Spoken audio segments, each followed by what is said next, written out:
My mindset has shifted on just the nature of fatherhood. So I've been homeschooling a couple of my kids. The thing that I've recognized is that most of education is not about knowledge.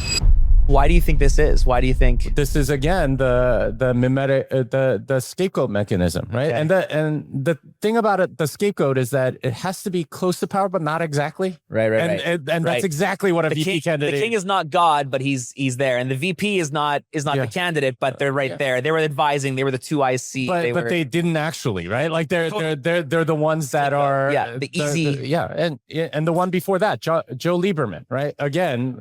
8 years later, he's speaking at the Republican convention. Yeah, like the pattern is definitely there as we get more pagan, because it was Christianity that took out the scapegoat mechanism of requiring the innocent blood be shed on to sort of like get rid of the violence and rivalry. And instead it required like a more realistic view of things. And that's what allowed civilization to build and stop sort of that mimetic violence that occurs in every other society. Yeah, I've never heard that take before. I like that a lot. And I think it sounds like it's probably hard-coded into us it's a much deeper thing that I'm presenting it. This is just like one aspect of it, but it's one of those rabbit holes that a lot of Bitcoiners go down. Let's just put it down. Rene Girard and his thinking, and because he comes from a very Girard was a professor at Stanford, and he was a big influence on Peter Thiel, for example. And one of the reasons why he professes himself to be Christian or whatever was because of Girard. And all desire is mimetic desire, and Peter Thiel specifically cited Girard as a reason why he invested in Facebook. Interesting. Because it's all about mimetic rivalry. It's people that are very similar that are incentivized to one up each other in the status game on Facebook. That's very and he was like, this is going to addict them. Well, he was right. He was exactly right. His analysis on that was absolutely spot on. But there's that's another whole rabbit hole you can go down. I've had podcasts on that, on my YouTube channel for a bunch of reasons. But this is just one aspect of many things that we could talk about. That's crazy, man. Yeah, I like that. I'll have to read some of that. I'm not super familiar. I haven't gone down this like theological rabbit hole too much. Like obviously I have with the Bible and then Bitcoin, and I'm well versed on both, but I'm not well versed on like the writings that are kind of adjacent to that. And so I need Girard has been sort of on 4chan and things like that starting like 15 years ago. But there's definitely a lot of that thought, which the more you study it, the more sense it makes and things like that. There's a popular book, Introduction to Girard, basically wanting. Girard can be a little dense to read and a little harder, but once you see it, you can't unsee it. It's one of those things where it's like, oh yeah, that's mimetic rivalry, or that's I mean, I'm sold on mimetic. I think that makes sense. Yeah. What do you think in kind of? I want to wrap here right away. We can get to the conference, but what would you say is the biggest misconception for Bitcoiners that don't know Jesus? Like they're there. Maybe they've heard it. Maybe they've turned away. Why? How do you think that happens? What's the other side of the argument? I think a lot of them. Well, I'll tell you what it's not. I don't think they think the morality is a problem. In fact, that's what draws a lot of them in the first place. Is that these people have good morals. What's going on? Whereas like more the altcoiners and stuff, they want to do what they want to do. They want liberality or whatever, and they'll brain twist their way into believing what'll get them that. The thing that stops them is usually related to, science or something like that, or what they perceive to be science. But they're a little skeptical of science, so it's like, okay, what part of it do you believe? So some of it is metaphysical, right? Like philosophical. They're into other things which explain certain things. So usually some other sort of conspiracy type thing that prevents them. But that's the problem with being a conspiracy theorist is if it's especially if it's rooted in other people, this camp game, man, of just labels and pushing people into pigeonholed beliefs. Like, I believe one thing that this guy believes, and because he believes something else, I automatically believe it. It's such a dangerous proof of stake game, really. But the thing that sort of repulses them from that is that, okay, this like cringy atheist guy also believes this. Right, totally. So in a way, it works for that's a good point. Both ways a little bit. But yeah, I think a lot of Bitcoiners are a lot closer, right, to Christ than you would think. So then once a Bitcoiner meets Christ, how do you think? Because there are some things that I wrestle, like Romans 13 is like the classic libertarian knife in the side. You know, how does a Bitcoiner respond? You know, the debt, like the whole. Look at what Saylor's building, and like, you know, it's a complete debt-based system on top of Bitcoin. I think you and I would agree that debt probably isn't a moral, like debt is a moral issue, and it looks like debt is probably immoral based on the Bible. How do you rectify all of this? Well, I mean, they're not necessarily Saylor supporters, right? Especially if you're Bitcoin, right? In Bitcoin. So that's, I don't think, as big a difficulty as...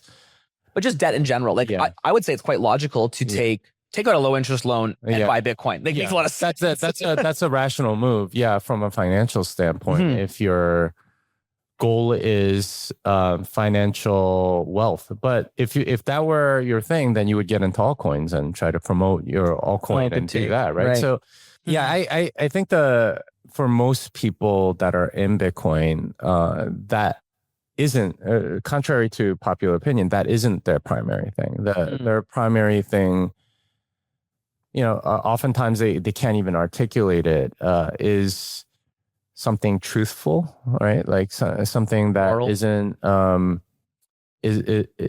dishonest, right? Like they want something honest, something good, and that's what they're seeking.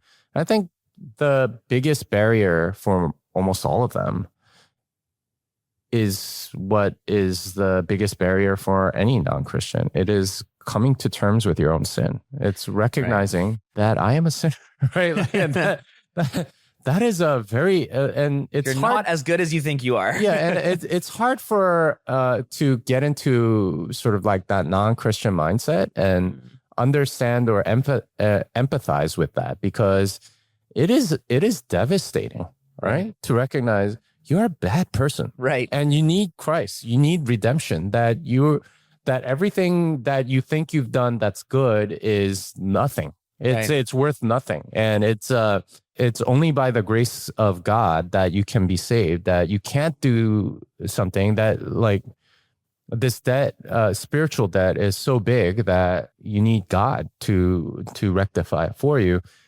It's very humbling. It's very difficult, and it has been from the beginning the biggest barrier, and the reason why people jump through mental hoops to justify themselves on, and that's at a deep level why people refuse. But at a certain point, if you're confronted with that in an honest way, you know, you have a choice. And yeah, I think that's the biggest barrier.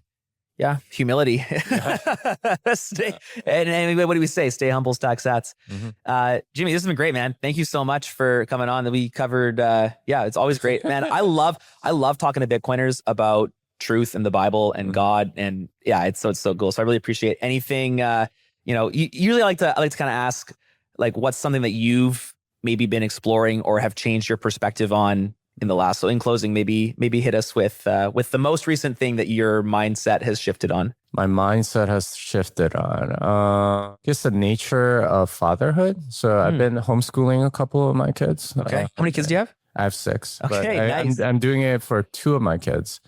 And the oldest or the youngest? No, they're in the middle. Okay. But the thing that I've recognized is that most of education is not about knowledge, right? And that's sort of the lie that we tell ourselves. If you just get experts in, then that's enough. Right. The thing that kids are missing, that learners are missing almost all of the time, is the will to do it. Okay. Right. Discipline. And it's your job as a father to give them some of the willpower that you have, because you've developed it over a long period of time. And children are notoriously bad at willpower.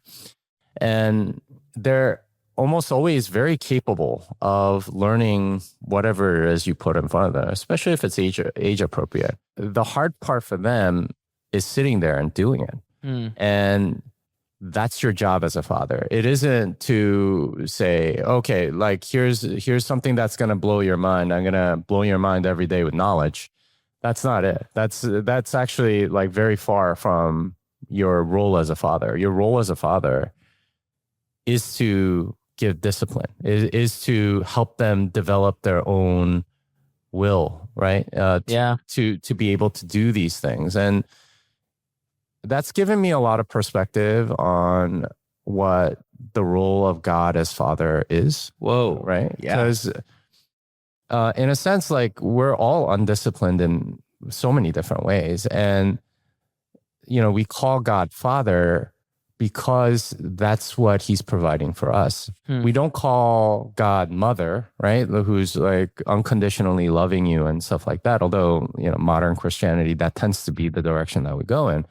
We call him Father because that discipline, that, development of your character is the role of the father. And it is the role that you have to take seriously as a father. So yeah, that's something.